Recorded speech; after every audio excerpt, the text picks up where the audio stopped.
Ada juga orang yang ibadahnya mungkin tidak banyak, dia hanya mengerjakan perkara-perkara yang wajib, dia menjauhi perkara-perkara maksiat. Kemudian dengan begitu justru kadang-kadang ibadahnya itu meskipun sedikit berkualitas. Makanya para ulama dahulu lebih mementingkan kepada perkara-perkara yang wajib, kemudian lebih kemaksiatan.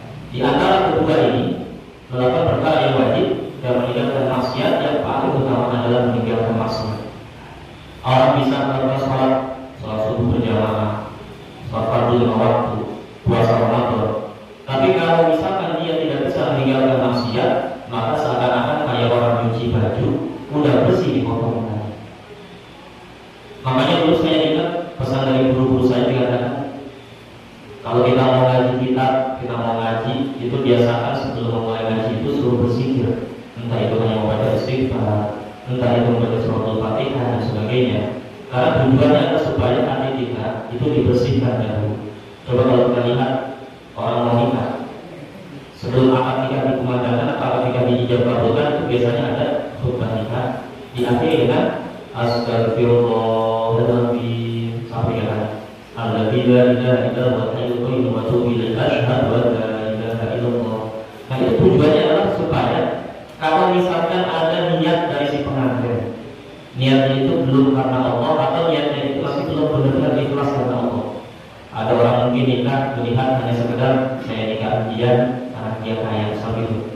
Saya pengen nikah sama orang ini karena dia itu ganteng, cantik. Itu kan hakikatnya tidak perlu karena Allah.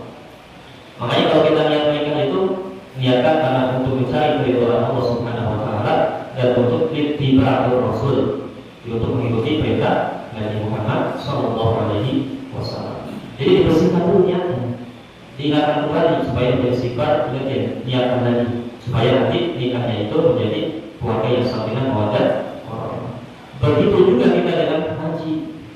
Sebelum kita mempelajari ilmu agama, sebelum kita membahas kitab, itu dibersihkan dulu dengan zikir. Karena kalau misalkan dibersihkan dengan zikir itu, kemudian nanti kalau ada orang misalkan ngaji, belajar, tapi nggak pernah zikir atau nggak pernah membersihkan hatinya, nanti justru ilmunya itu semakin banyak, bukan membuat dia semakin dekat dengan Allah, justru semakin jauh. Orang belajar ilmu bukan makin dekat dengan Allah, karena hatinya kotor. Sehingga ketika dia punya ilmu, maka ilmu dia hanya dipakai untuk memvonis orang, dipakai untuk menghakimi orang. Tidak pernah dia pakai ilmunya itu untuk dia amalkan untuk dirinya sendiri dan manfaat untuk orang lain. Kalau ibarat kita gelas, ini gelas nih, kita punya gelas putih bersih, satu lagi kita punya gelas kotor. Anggaplah kalau itu gelas bersih, di dalamnya kotoran cicak. Kita kasih susu, kita tahu ada kotoran di situ, kita kasih susu sepenuhnya itu, ada kotoran cicak. Kita ditawarkan untuk minum itu, kira-kira mau nggak? Nggak mau, pasti cici gitu, ada kotoran. Tapi meskipun ada gelas, ya, hanya diisi air putih setengah, bukan susu, bukan minuman yang enak, tapi tidak ada kotoran di dalamnya, meskipun sedikit, itu tetap orang ketika diberikan pasti menerima. Makanya para ulama, para dai, para mubalik itu tidak punya kekuatan, tidak punya pengaruh untuk menjadikan orang itu jadi baik atau buruk. Nggak ada pengaruhnya. Mubalik ketika dia menyampaikan sesuatu itu bukan berarti kemudian ketika dia menyampaikan pidato ceramah orang dapat hidayah itu dari itu, bukan. Hakikatnya semua itu adalah karena Allah. Makanya saya sering kalau mau ngajar di mana aja itu di masjid, di mushola, kadang-kadang ada kalau misalnya saya pernah ceramah di mana suka ada pesanan dari panitia begini. Karena saya mati dari enggak. Jadi apa yang saya sampaikan disampaikan. Kenapa begitu? Karena jangan sampai hati saya itu niatnya sudah berubah. Niatnya menyampaikan ilmu atau pengen kadang-kadang bilang bagus, harus begini. Itu maksudnya. Kenapa? Kalau mau saya sampaikan diterima, alhamdulillah, nggak terima sudah.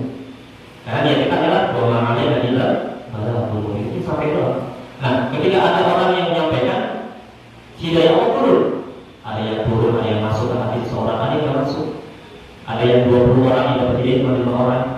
Jadi kita nggak bersedih, sehingga ketika kemudian kita berhasil, misalkan merubah atau memberikan hidayah orang lain, itu kita tidak akan bangga. Pun kalau misalkan ada orang tidak dapat hidayah gara-gara kita, pun kita nggak bersedih. Kenapa? Karena kita bukan hakikatnya kita berikan hidayah. Makanya ketika Nabi kita Muhammad SAW itu beliau ketika pamannya itu meninggal, yaitu Abu Thalib, itu pamannya itu tidak beriman kepada Allah, maka Nabi merasa sedih. Pamannya sendiri yang sering membantu beliau, membantu orang Islam, tapi beliau sendiri tidak mengucapkan dua kalimat syahadat. Maka saking sedihnya Nabi Muhammad itu seakan-akan kalau kita begini, loh kok kenapa ya? Saya udah ceramah, udah begini, kok orang udah berhidayah gitu? Saya udah nasihatin anak saya, dia nasihatin istri, kok berubah? Kan perasaan menyesal dan bersalah itu akan muncul. Maka di situ Nabi dihibur oleh Allah Subhanahu Wa Taala. Apa kata Allah? Innaka la tahdi man ahbabta, walakin Allah yahdi man yasha. Sesungguhnya Allah Nabi Muhammad tidak bisa memberikan hidayah kepada orang yang kau cinta, tetapi Allah yang memberikan hidayah kepada siapa yang dia kehendaki. Jadi kalau kita dinasihatin anak, ya kan, makanya kalau sekarang banyak para ulama kadang suka terlihat seperti cuek kepada keluarganya, istrinya bersatu Tuhan biasa aja. Karena memang agama ini harus dipersulit gitu. Perkara-perkara sunnah kadang-kadang ada sekolah atau pesantren mewajibkan anak-anaknya sholat duha, sholat tahajud. Saya malah setuju dengan begitu. Kenapa? Banyak hal yang seperti itu mementingkan perkara sunnah, itu anak-anak kita kadang-kadang nih bagus kalau kebiasaan, tapi kadang-kadang ada hal yang negatifnya, yaitu seakan-akan bahwa ketika ada orang tidak melakukan perkara sunnah seperti itu dianggap jelek. Ini berbahaya. Makanya Nabi Muhammad sendiri, beliau itu gak rajin sholat duha. Jadi ada benar.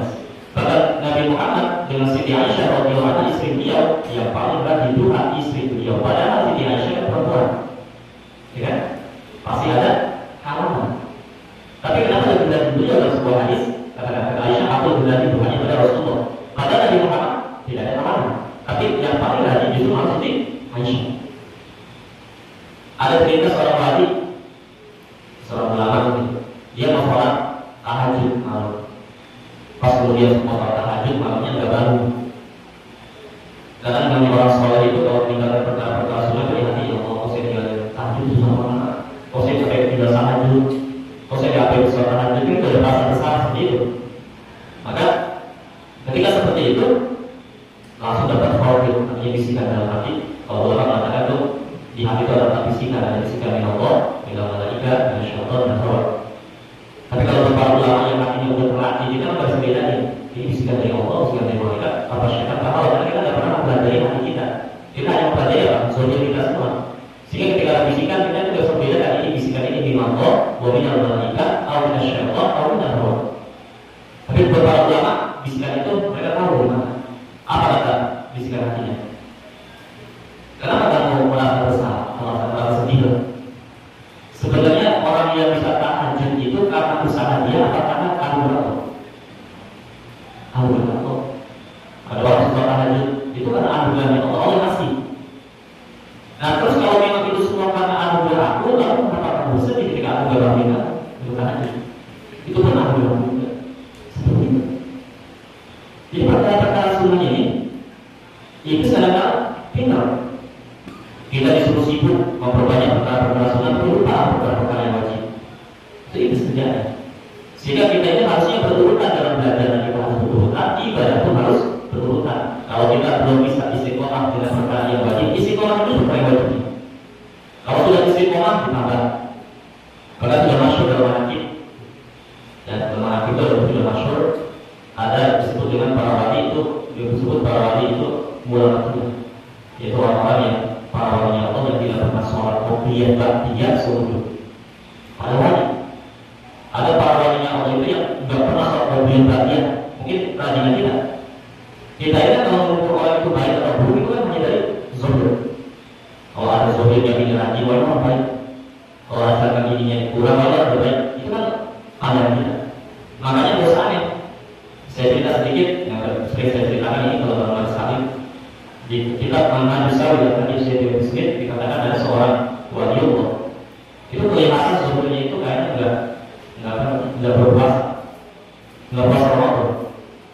Sebenarnya bahkan ada beberapa ulama di puasa Ramadan ini maksudnya ada puasa Ramadan, tapi orang melihat sebenarnya ada puasa Ramadan ini dia karena para wali. Namanya waktu itu dibutuhkan buat para walinya Allah. Nggak usah ada orang sholat 1 jam itu para wali misalnya bisa baca zikir banyak, kan nggak bisa kan? Karena udah hilangnya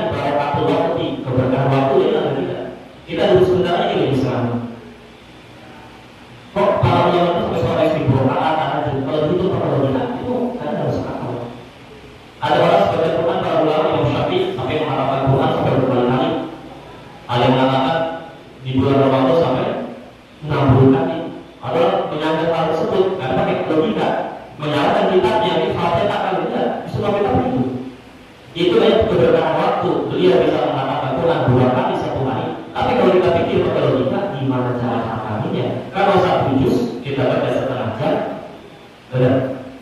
Berarti waktu dia selama 1 hari itu bercampur aja. Kapan buat ke kamar mandi, kapan buat mandi, kapan buat bagaimana? Ini kan kita secara logika. Makanya beberapa waktu itu ada. Nah, dalam ini dilihat sama orang yang ahli fikih. Ini orang ini di kitab hadis ya sekarang bicara. Kalau saya mau baca kitab, udah baca hal-halnya ada tahu kejadian hari dia sudah tahu. Itu ketika ulama lagi apa namanya kelihatan tidak puasa Ramadan, itu puasa Ramadan yang bukan perkara puasa sunnah. Ulama begini ngomelin, dia nggak tahu kalau itu itu. Kamu ini bagaimana? Kok kamu berpuasa? Ngomelin. Akhirnya singkatnya dia bilang kalau misalkan kamu apa namanya berpuasa kamu begini dosa dan sebagainya. Kata si wanita tadi, kalau ajarkan saya. Ya udah, mulai malam ini saya nginep di rumah kamu. Nginep di rumah kamu, saya ajar kamu puasa Ramadan sahurnya, bukannya sampai selesai. Singkatnya 1 bulan itu apa sih ahli fikih tadi nginep di rumah si wanita tadi sampai 1 bulan.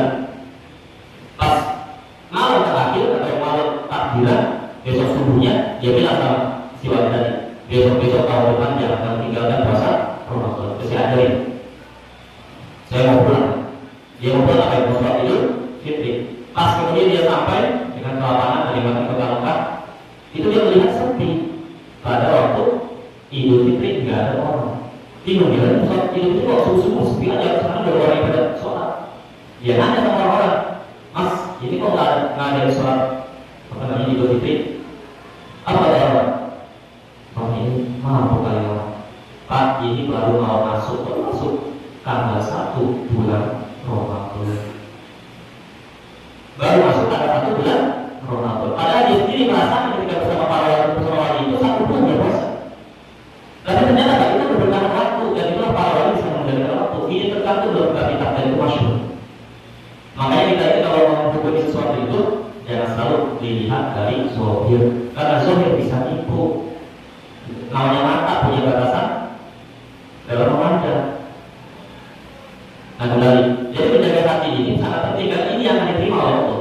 Ada wali bapak sholat duha hilangkan. Ada orang yang ahli sholat duha dia bilang wali wali kok orang yang duha ini ulama. Sampai begitu. Padahal ketika kita menikmati perkara-perkara yang halal itu bukan suatu ibadah. Yang kecil-kecil aja contohnya kita bekerja, kita mengurusi anak, kita mengurusi istri, kita membantu pekerjaan istri, itu perkara-perkara yang halal dan itu perkara-perkara yang baik, itu udah ibadah sebenarnya. Ada orang kadang-kadang berpikir logika begini, saya pengen ngaji, pengen mondok, tapi dia punya kewajiban, yaitu masih punya kewajiban anak istrinya. Kalau dia berangkat mondok tapi anak istrinya diurusin, dosa nggak? Dosa. Kalau yang dia pengen mondok, pengen belajar lagi, istrinya harus diberikan dana seperti orang pergi haji. Orang pergi haji saja kalau misalnya dia pergi haji di rumah tidak ada bekal untuk keluarganya itu nggak boleh.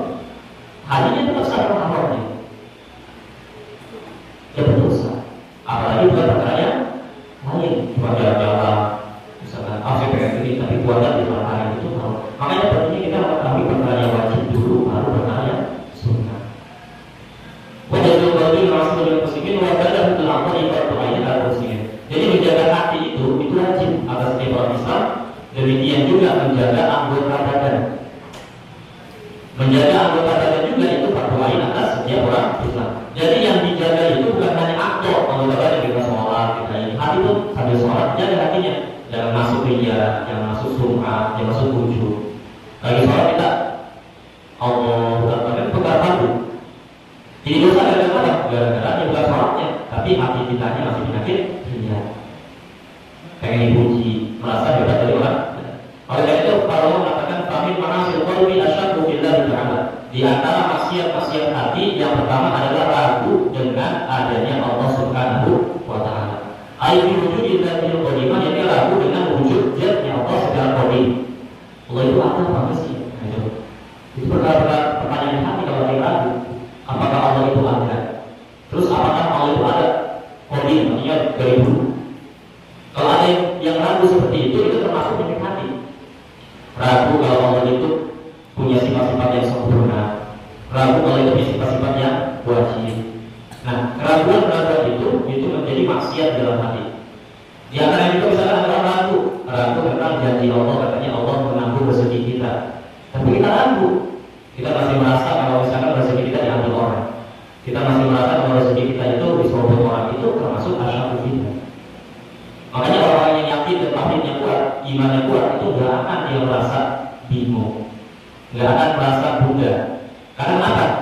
Dalam Alkitab disebutkan Ibnu Athaillah Al-Iskandari min alamatil i'timadi 'alal 'amal nuqsan roja inda wujudi zalal.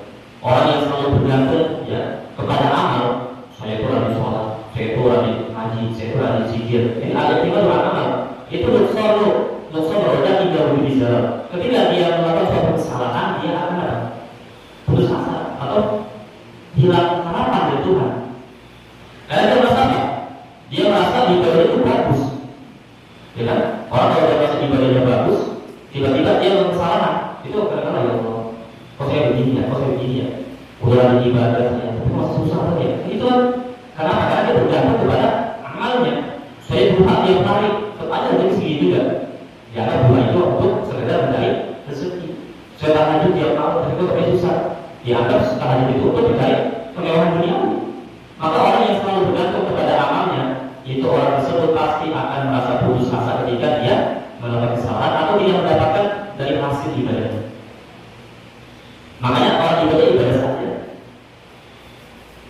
Gak usah kita ibadah, pengen aku, ini ibadah saja. Tiap kita perintah Allah, dan juga menjadi larangan Allah, selesai itu. Nanti sisanya kita kembali kepada urusan Allah yang atur. Dan banyak dari kita itu kadang-kadang diberikan ujangan-ujangan yang menurut saya ada baiknya, tapi negatif juga ada. Ayo kalau kita sedekah, kita akan diberikan rezeki yang luas. Itu baik, tapi negatif sebenarnya. Baiknya kita diajak untuk supaya sedekah rajin, negatifnya kita seakan-akan kalau kita sedekah itu kita bakal kaya, kalau nggak kaya nggak kita. Seperti sedekah. Jadi kalau ibadah itu ketika kita tidak dapat hasil, tetap ibadah. Jangan gara-gara saya tak lanjut ini saya mau saya zikir, istighfar terus, ayo saya bermuda begini. Itu karena apa? Dia merasa ada jimat dengan amal nukson roja itu bisa. Jadi yang namanya kita zikir, maka kita sering berzikir. Kalau zikir bukan karena zikirnya, memang Allah bisa zikir. Kenapa kita selalu sholat tahajud? Kita dapat dua di berdua misalnya Allah yang mempermudah. Jadi bergantung meskipun tetap ibadah itu terjalani. Memang kenyataannya itu begitu. Orang ahli ibadah dipermudah betul, tapi itu bagian dari ujiannya sampai kita berpegang kepada amal kita. Itu ujian. Jadi kalau kita lagi rajin ibadah, yang mudah urusan. Jangan dikira ujian itu hanya sekedar susah. Kalau lagi gak ada duit, istri pada sakit, anak sakit, rumah belum bayar, motor belum bayar, beda. Ini ujian dari Allah. Besok-besok tiba-tiba duitnya banyak, ya kan? Hartanya lagi banyak, sehat semua. Apalagi tambah bini lagi. Bilang ini kurnia dari Allah. Padahal itu kedua-duanya ujian. Banyak orang bisa berhasil ketika diuji lagi susah, dan banyak orang tidak berhasil ketika diuji lagi senang. Ketika senang dia lupa, padahal itu hakikatnya itu karunia dari Allah, ada lupa. Bersyukur kita kalau masih ingat sama Allah. Kalau kita dapat kekayaan diuji kita senang, itu kita bersyukur kepada Allah. Karena banyak orang lupa. Contohnya, udah punya harta kekayaan, lupa untuk sedekah, lupa untuk ada bagian harta kita kepada fakir miskin, doa atau sebagainya. Kemudian yang kedua adalah min makrillah, yaitu merasa aman daripada makarnya Allah. Apa itu makar? Artinya dalam bahasa makar itu rencananya Allah. Orang yang merasa aman artinya ayat-ayat berkhawfi, tidak punya rasa takut. Dalam apa? Bil istirsa bil ma'asi ma'al itikad ila rahmah. Selalu terus menerus dalam kemaksiatan bersama mengharapkan